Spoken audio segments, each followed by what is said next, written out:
अगली सुबह जब सूरज की पहली किरण गांव पर पड़ी, तभी एक वृद्ध साधु धीरे धीरे आरव के घर की ओर आए। उनके शरीर पर भस्म लगी थी, हाथ में कमंडल था और चेहरे पर वही दिव्य मुस्कान थी जिसे आरव कभी भूल नहीं पाया था। जैसे ही आरव ने उन्हें देखा, उसकी आंखें भर आईं। वह दौड़कर उनके चरणों में गिर पड़ा और बोला, बाबा, आप फिर आ गए।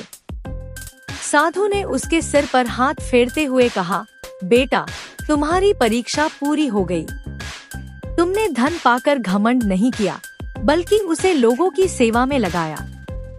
यही सच्ची भक्ति है। इतने में गांव के सभी लोग भी वहां इकट्ठा हो गए। सभी उस तेजस्वी साधु को श्रद्धा से देख रहे थे। साधु मुस्कुराए और बोले, याद रखो, मंदिर में जल चढ़ाना पुण्य है, लेकिन किसी भूखे को भोजन कराना उससे भी बड़ा पुण्य है।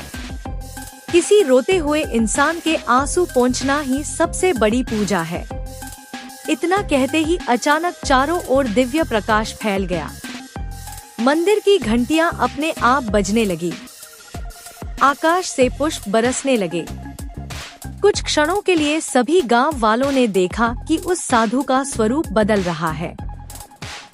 जटाओं से बहती गंगा, मस्तक पर अर्धचंद्र, गले में नाग, हाथ में त्रिशूल और पास में नंदी। सभी एक स्वर में पुकार उठे, हर हर महादेव, ओम नमः शिवाय। कुछ ही पल बाद वह दिव्य प्रकाश आकाश में विलीन हो गया। साधु वहां नहीं थे, लेकिन वातावरण में चंदन की सुगंध और ओम नमः शिवाय की मधुर ध्वनि गूंज रही थी। उस दिन से पूरे गांव का जीवन बदल गया। किसी गरीब को भूखा नहीं रहने दिया जाता था। हर सोमवार लोग मंदिर में पूजा करने के साथ साथ जरूरतमंदों की सेवा भी करते थे।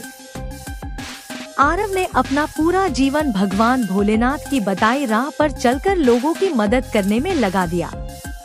लोग दूर दूर से उसकी कहानी सुनने आते और सीख लेकर जाते कि भगवान भोलेनाथ केवल मंदिरों में ही नहीं, बल्कि हर उस दिल में बसते हैं जहां दया, सेवा, सच्चाई और प्रेम होता है।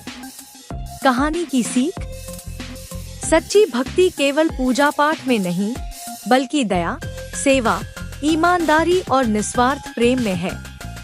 जो दूसरों का सहारा बनता है, भगवान भोलेनाथ स्वयं उसका सहारा बन जाते हैं।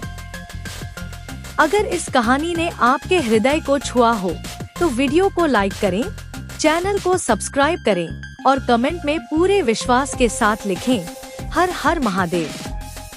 भगवान भोलेनाथ की कृपा आप और आपके परिवार पर सदैव बनी रहे। ओम नमः शिवाय।